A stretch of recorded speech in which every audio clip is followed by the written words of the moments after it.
joined by Fraser Watson and Gordon Thomas here in the studio. Good evening, gents. How are you, Tom? Good evening, Tom. How are you, mate? Very well, thank you. Just trying to figure out all these volumes here. It sounds very accurate here, doesn't it? Mhm. So we'll figure that out as we go along. Another week of sport, and we heard, well, Fraser, first of all, you caught up with the Welsh pool heroes as they come back from Malta. And he's got a trial on the way. That's right, yeah, good experience for all of them. Nice to speak to Rob, and of course we'll hopefully catch up with the half-grass contingent the next couple of weeks as well. But yeah, they did well out there. Yeah, it was really good. And fresh from playing cowboys and Indians and cheerleaders and cows, how was your weekend of sport? Well, I was one of the more original ones at this fancy dress party. I went to Crocodile Dundee. Everyone else went for the generic cowboys and other things beginning with C and so on. So yeah, so I was in half-dress rugby club for that, not Touch After West actually, although they did come back from our early run and weren't too happy. They're well beaten there, which actually opens up doing the USA title race a bit.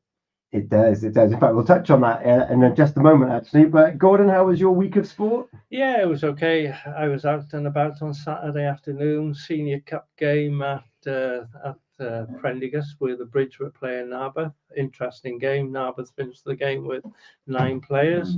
Yeah, very interesting. And the Bridge won 4-0. And then I popped to Clarby playing Goodwick, the title holders. A lot of people expecting a bit of an upset or a closer match, but what I saw of it, Goodwick were good value for their victory, to be honest with you. 4-0. I thought this could be a defining week in the top race, actually. I thought they both had difficult tasks. They had to improve so that way with Aiken. But you're right, I wasn't expecting Goodwick to go there in those conditions. No. Clarby like they are and win that comfortably, I'll be honest. Yeah, I think we'll stay there actually, because it was only this time last week where we were saying that Goodwick are going to go there. They're in for a tough match. So Gordon, why didn't that transpire? Well, Goodwick are used to the big occasion. Clarby was full of high expectation against them, but to be fair, Will Howarth, Rhys Darling just proved a little bit too much for the Clarby defence. Will Howarth scored 2 brilliant goals, to be fair to him, and their all-round play was far better than what Clarby couldn't get on to the ball and play it about. The conditions were a little bit heavy, but it's the same for both sides. And, the engine of Jake Smith in the middle of the park for Goodwick, he's a tremendous player, a box-to-box midfielder, as they say. He's got loads of energy. And Clarby didn't quite get to that level, unfortunately for them. But you have to give Goodwick a lot of praise, because they do it week in, week out. I see the West Wales Cup draw, Aiken Goodwick, chapter 99. Well, I was really shocked when I saw that draw, to be honest with you, Fraser. I wasn't expecting it. It seems to happen every season. Makes a change. It is strange how it happens every season, how they pulled out of the hat, and it's always Goodwick versus Aiken.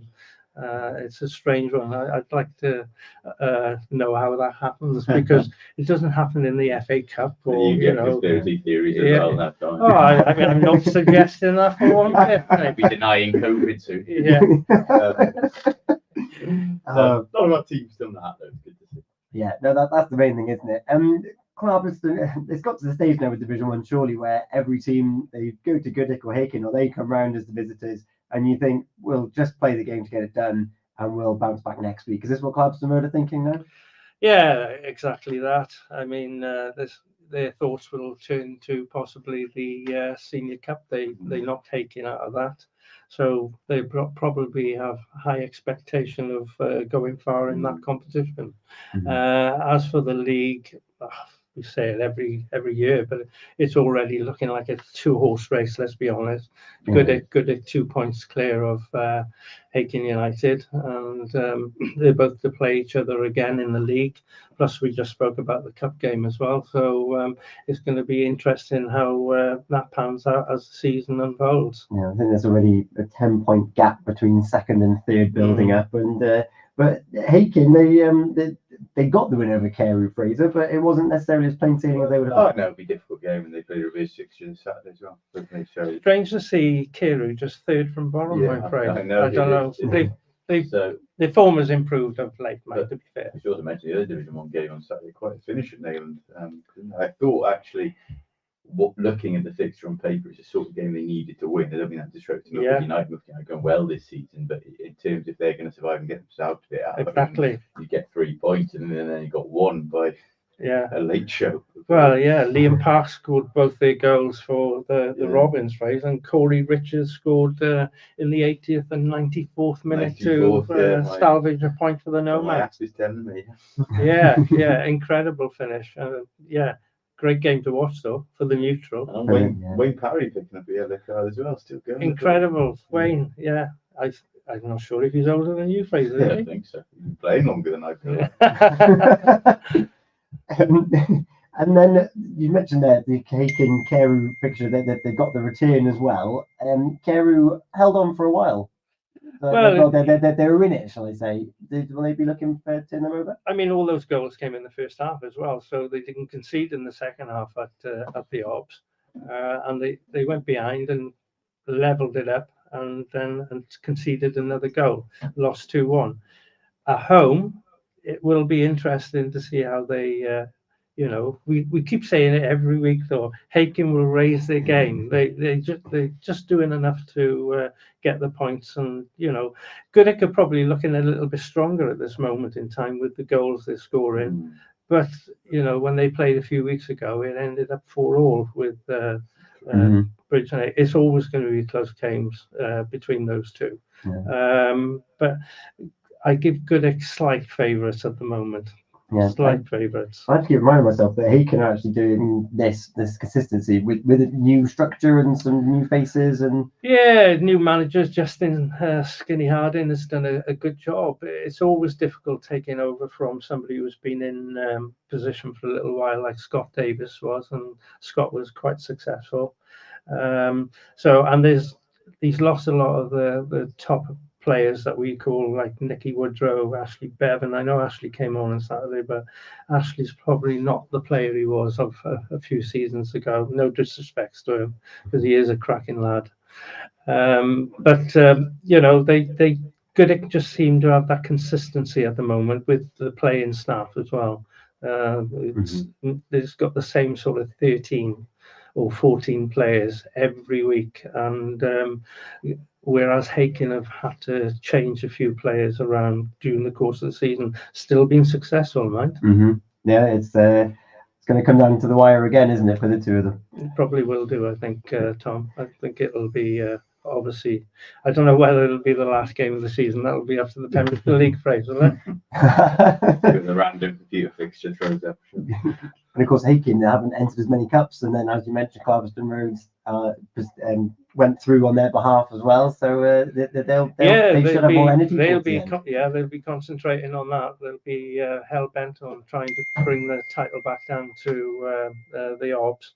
And whereas it's the Goodwick are in the FAW Trophy, the West Wales Intermediate Cup, the Senior Cup, and obviously the league. They got a full program. It's roles reversal. It was Haken who was doing it last season. Yeah, flying that flag for Pembrokeshire, as are Fraser Haverford County, travelling all the way up north, second against Connah's Quay, second in the league, and coming away with quite a historic victory. I believe that Connah's Quay haven't lost at home for 30 matches. Yeah, I think that'll feel like a statement win for them, to be honest. It's not been the easiest period. It wasn't the easiest start. Obviously, after all the European exploits, the goal very much at the start of the other stage was to finish in the top 6. They probably do need to achieve that now. I think we've spoken about it a lot. They have brought the players in, and we keep talking about injury, but they have invested. And the reason you do invest is to counter things like that. And to go there and win, like you say, with that record there, I don't think anyone saw coming. And that feels for me perhaps a potential turning point now. They're now right back in that race for the top 6. I think they're 2 points off, and they've got enough games to get themselves into it. And I'd like to think this will serve as a turning point now. The hangover from Europe is gone. I think they can't keep looking towards that, and it could be a springboard for them. We hope it will. Yeah, I'm going to talk to Ryan later on before the end of the show as well. He was on that European tour with them. The 3-part series of You Can Have It All. Part 1 is up on their YouTube at the moment. He's going to let us know what's in store. And he's also providing a bit of match commentary at these fixtures as well. You can catch up on their YouTube. So we'll hear more of the ins and outs as to what's going on at the Oggy Bridge Meadow Stadium. But one thing that Tony mentioned is they've got that result with a new starter and a young squad coming through the academy. He's done it with quite a high turnover of players. Yeah, they've had their problems with injuries, to be fair. And to be fair, I think Harry John played in midfield, an academy product, and Jacob, he made his full debut. Well, it wasn't his debut, but it was the first starting game in midfield for the Bluebirds. And to go to Connah's Quay, who are second in the table, and and get a result. Fair play to Half West County, they've done well. All the goals came in the first half.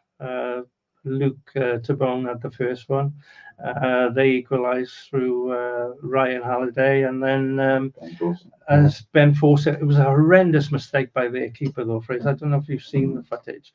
He's outside his 18-yard box with a defender close by, and Ben has read the situation brilliantly. Ben Fawcett, who's just come back from injury himself, and he read it brilliantly, nipped in and got past the two of them and stroked it into an empty net, and that was the gift of the 3 points. And they shut up shop in the second half and defended brilliantly and didn't give them a chance. So that's a really good result. I hear that they were under the cosh. I'm looking forward to hearing from Ryan and seeing how that second half was and how it felt being in the stands and watching that one. And I don't want to take all the credit for it, but it was this time last year that they turned their season around again, and it happened after a Children in Need gunging, and Tony Pennock and Luke Tabone were gunged on Saturday, and lo and behold, they go away and get a scalp from the top of the table. So I'll put my assist in. I was told that you had a few words of sort of tactics with them before, I did. Before you got gunged as well, mate. I had my whiteboard there, and I was ready to be looking at this. But a fair play to Tony Pennock and Luke Tabone. They're both getting guns for children in need and charity there. So well done. And hopefully it is that spur now. That, as you say, Fraser, there's enough matches. There's not a big points deficit in it. But they welcome Cardiff Met next week, which will be interesting. They're flying high. I think they're fourth at the moment. They are. New appointments. I think they got them in the cup as well straight after that, and then they got a certain TNS race. So. Right. What you were saying about easy passage into the top. It's difficult games for them. You have to beat. You have to beat them. You do. Mate. If you want to stay up there, you got to go up there. And same can be said, Fraser, for the internationals looking higher up the league. Have they thrown it away? You would fear so now. I mean, you're a useful side. You're not going to go to Croatia and roll over. I've got a lot more confidence in them getting anything than that here. But no, it was Paul from Wales on Saturday. You half suspected it was Wales that seemed to struggle when the onus was on them to break them down. And they actually caused us problems as well. It wasn't just a case of Armenia sitting in there. So, look, they were in a great position. They were given a bonus position almost. Croatia throwing away points and then beating them at home.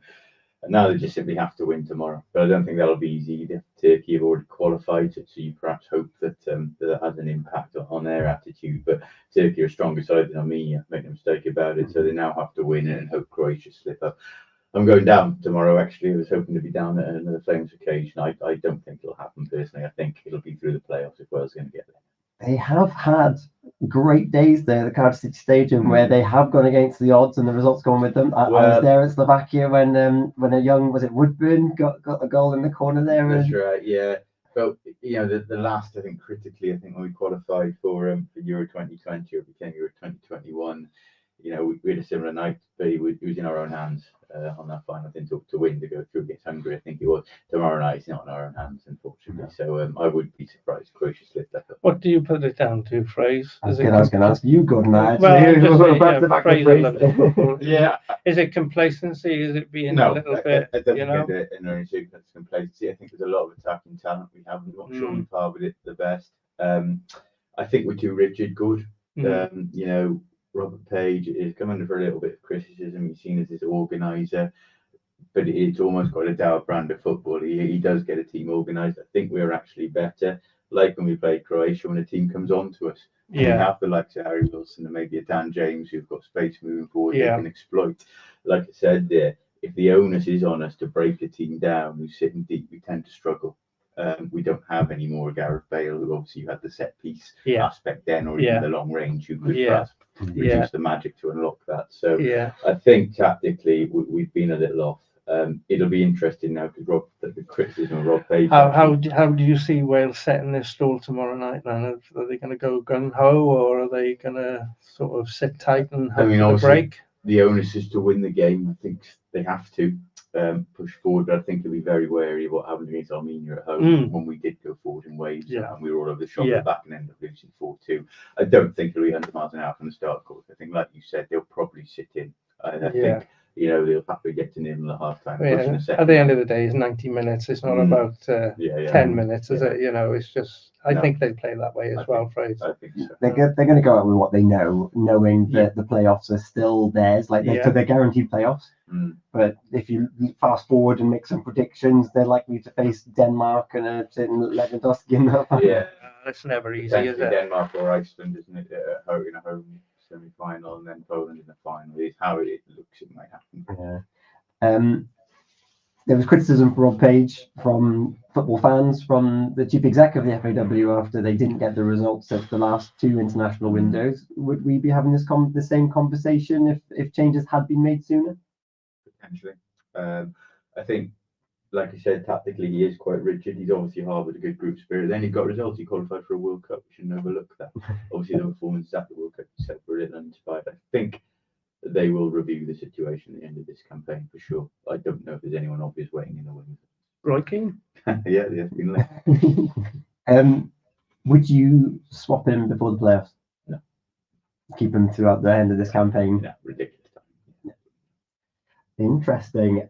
Still to come on the show this evening, we are going to be talking to Ryan. As I mentioned, we're going to stick with the football theme before we close out. Just waiting to see whether or not we're going to be talking bodybuilding. Gordon, have you done your fair share of bodybuilding? I did a bit of weights in my time, but not bodybuilding. No.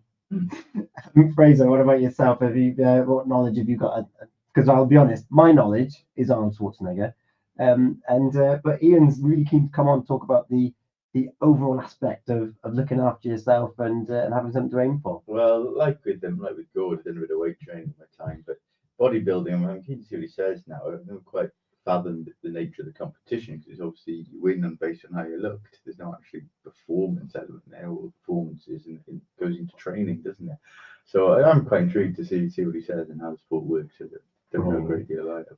Well, we're going to take a moment, and when we come back, we'll have a chat with Ian, who has been bodybuilding. He was out in sunny Spain this time last week. So is it a tan or is it a special form of creosote that they put on to help them to get that gravy brown on those? So we'll find out the ins and outs after a few moments here on Pure Sport with Eaton-Evans and Morris Solicitors.